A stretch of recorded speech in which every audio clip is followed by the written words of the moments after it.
Episode 2 की starting में हमें दिखाया जाता है हमारे हीरो एलन अपने फादर से पूछता, फादर ये अप्रेजल सेरेमनी में क्या होता है। तब रोडन बताता है अप्रेजल सेरेमनी में तुम सभी का टैलेंट चेक किया जाएगा। अगर तुम्हारा टैलेंट अच्छा हुआ तो तुम्हें सर्वडोम फैमिली से हटा के कॉमन या नोबल क्लास फैमिली में डाल दिया जाएगा। और ये टेस्ट सभी 5 साल के बच्चे लेते हैं। तभी सामने से करेना और करेना डैड आते हैं और बोलते हैं चलो अप्रेजल सेरेमनी के लिए सभी इकट्ठे चलते हैं। रास्ते में कुछ कॉमनर्स के विलेज आते हैं और उनके बड़े बड़े घर होते हैं। फिर वो आगे जाके देखते हैं कि वहाँ पे बहुत सारे बच्चे भीड़ में खड़े होते हैं जिनमें कुछ नोबल कुछ कॉमन होते हैं। तो हमारा हीरो सोचता है कि हम सभी को एक साथ ही टेस्ट करना है। तभी करेना बोलती है मैं तो स्वॉर्डमैन का टैलेंट चाहती हूँ, बड़ी होके नाइट बनूंगी एक। तभी करेना के फादर बोलते हैं अपनी फिंगर क्रॉस कर लो, क्या पता तुम बन जाओ। तभी अप्रेजल सेरेमनी टेंपल में से कुछ प्रीस्ट आते हैं और बोलते हैं हमारे हीरोज भी कुछ कॉमन क्लास और कुछ सर्वडोम क्लास से हैं। ये सुनने के बाद सभी शौक हो जाते हैं और सोचते हैं क्या हीरोज भी कॉमन और सर्वडोम क्लास से थे। ये बात सुनने के बाद हमारे हीरो भी सोचता है ये शायद गेम के इंट्रोडक्शन में बता रखा था। फिर सभी बच्चे अप्रेजल सेरेमनी के लिए टेंपल में जाते हैं और टेंपल में एक क्रिस्टल पे अपने अपने हाथ रखते हैं। तो उसमें सभी का टैलेंट दिखाया जाता है। कुछ बंदे मर्चेंट बनते हैं, तो कोई स्वॉर्ड यूजर बनता है, तो कोई एक्स यूजर बनता है और कुछ बंदों का कोई टैलेंट नहीं होता। फिर करेना की बारी आती है। करेना अपना हाथ क्रिस्टल पे रखती है और क्रिस्टल बहुत जोर से ग्लो होता है। फिर सभी करेना टैलेंट देखते हैं और शौक हो जाते हैं। प्रिस्ट बोलते हैं ये तो स्वॉर्ड लॉर्ड का टैलेंट है। इतना सुनने के बाद करेना का फादर बहुत खुश होता है और बोलता है स्वॉर्ड लॉर्ड। लेकिन करेना बोलती है मैं तो स्वॉर्डमैन बनना चाहती थी। फिर हमारे हीरो का नंबर आता है और हमारा हीरो सोच रहा था कि सभी शौक हो जाएंगे मेरे टैलेंट को देख के। लेकिन जब हमारा हीरो क्रिस्टल पे अपना हाथ रखता है तो क्रिस्टल बहुत जोर से ग्लो करता है और हमारा हीरो दूर जाके गिरता है। फिर रोडन हमारे हीरो से पूछता है तुम ठीक तो। फिर हमारे हीरो बोलता है इससे ज्यादा तुम करेना से मार खा चुका हूं, ये तो कुछ भी नहीं है। फिर रोडन प्रिस्ट से पूछता है प्रिस्ट मेरे बच्चे के पास कोई टैलेंट है। तो प्रिस्ट उसको मना कर देता है कि इसके पास कोई टैलेंट नहीं है।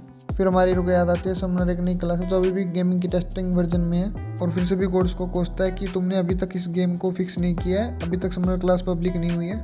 फिर हमारा हीरो अपने फादर के साथ अपने घर पे चला जाता है। घर पे जाने के बाद रोडन हमारे हीरो को बोलता है कोई बात नहीं अगर तुम्हारे पास टैलेंट नहीं है, लेकिन मैं तुम पे हमेशा प्राउड फील करूंगा। और हमारे हीरो सोचता है बेशक से हम गरीब है लेकिन इस फैमिली में जन्म लेने के बाद मैं अभी बहुत खुश हूँ। फिर रात के समय हमारा हीरो अपने ग्रीमोर को देखता है और बोलता है मेरे सभी एट्रीब्यूट्स ई लेवल है, लेकिन मेरे को एक बात पता चल गया मैं ही एक ऐसा प्लेयर हूँ जो हेल मोड खेल रहा है। और मेरे सभी एट्रीब्यूट्स ई रैंक इसलिए क्योंकि मैंने हेल लेवल डिफिकल्टी सिलेक्ट की थी और ये सबसे ज्यादा डिफिकल्टी लेवल है। फिर नेक्स्ट डे सभी करेना घर पे जाते हैं उसका स्वॉर्ड लॉर्ड टैलेंट सेलिब्रेशन करने के लिए।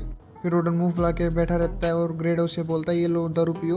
रोडन मना करते हुए बोलता है नहीं मेरे को नहीं पीनी, तुम पियो ग्रेडा, मैं नहीं पीना चाहता। ये बात सुनकर ग्रेडा और रोडन दोनों आपस में फाइट करते हैं। फिर एलन को पता चलता है ये दोनों इसलिए फाइट कर रहे हैं क्योंकि रोडन अपनी ग्रेडा के साथ दोस्ती खत्म करना चाहता है, लेकिन ग्रेडा मना कर देती है। फिर रोडन बोलता है तुम ना हमसे थोड़ा दूर आया करो क्योंकि अब तुम अपर क्लास में जाओगे, लेकिन ग्रेडा मना करते हुए बोलता है हम हमेशा दोस्त रहेंगे। फिर करेना की माँ ग्रेडा का एक गुस्सा मारती है और बोलती है फाइट को यहीं पे खत्म करो। ये सब देखने के बाद हमारे हीरो एलन बोलता है और तो कभी भी गुस्सा नहीं दिलाना चाहिए। फिर अगले दिन दिखाया जाता है कुछ नाइट्स आते हैं करेना को अपने साथ ले जाने के लिए क्योंकि उसके पास स्वॉर्ड लॉर्ड टैलेंट था। फिर हमें दिखाया जाता है सभी बच्चे खुली जगह में खड़े हैं और एक बच्चा हमारे हीरो को देख के बोलता है तुम्हारे पास कोई टैलेंट नहीं है, तुम बहुत कमजोर हो, तुम दूर रहो। ये सब सुनने के बाद करेना का बहुत ही गुस्सा आता है। करेना जैसे उस बच्चे को मारने के लिए आगे बढ़ती है तभी करेना का फादर उसको गोद में उठा लेता है। तभी एक मर्चेंट बोलता है नाइट्स आ गए हैं। नाइट्स के आने के बाद विलेज हेड करेना का इंट्रोडक्शन नाइट कैप्टन से कराता है। तभी ग्रेडा बोलता है नहीं तुम ऐसा नहीं कर सकते हो क्योंकि नाइट कैप्टन करेना की फाइट अपने वाइस कैप्टन से कराना चाहता था। और ग्रेडा मना करता है और बोलता है ये भी बच्ची इसने अभी तक रियल स्वॉर्ड भी हाथ में नहीं लिए। फिर नाइट कैप्टन बोलता है क्या तुमने सभी को झूठ बोला था कि इसके पास स्वॉर्ड लॉर्ड टैलेंट है। फिर पीछे से दोनों नाइट आगे ग्रेडा को पकड़ लेते हैं। फिर वाइस कैप्टन और करेना स्वॉर्ड फाइट स्टार्ट हो जाती है। करेना वाइस कैप्टन पे अटैक करती है लेकिन वाइस कैप्टन सिर्फ डिफेंड करता है। फिर थोड़ी देर बाद वाइस कैप्टन भी अटैक करता है और करेना के पेट में एक लात मारता है जिससे करेना एक दीवार में जाके लगती है। ये सब देखने के बाद हमारी हीरो सोचता है ये कुछ ज्यादा ही बुली कर रहे हैं, एज गैप भी नहीं देख रहे, करेना भी बच्ची और वो 24 साल का है।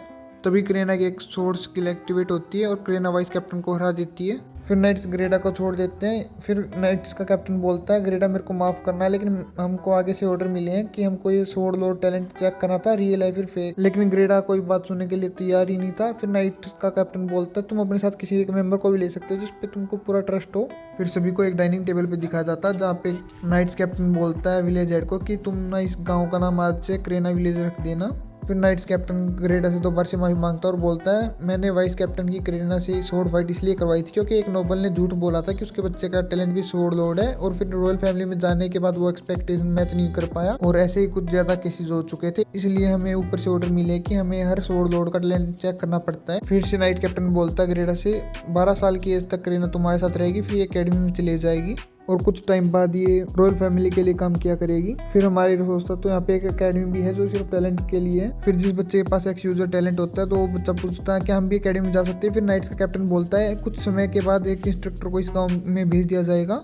फिर क्रेन एलन को बोलती है तुम भी हमारे साथ चलोगे एकेडमी में पढ़ने के लिए। फिर वो दूसरा बच्चा फिर से बोलता है जिसके पास एक्सक्यूज टैलेंट होता है, वो बोलता है ये वीक है, ये नहीं जाएगा। फिर क्रेन उसके साथ फाइट करने लग जाती है। फिर नाइट्स कैप्टन हमारे हीरो को देख के सोचता है ये कौन है। तभी रोडिन बोलता है ये मेरा लड़का है। रोडिन को देखने के बाद नाइट्स का कैप्टन बोलता है थैंक यू तुम्हारे उस सुअर के मांस के लिए। और फिर सभी अपने घर चले जाते हैं। रास्ते में रोडिन को अपना हीरो बोलता है मैं ना माँ के लिए और भाई के लिए कुछ फल लिए। ये देखने के बाद रोडिन हंसता है और बोलता है मैंने भी लिए हैं 2 फल। और एपिसोड 2 यहीं पे खत्म हो जाता है।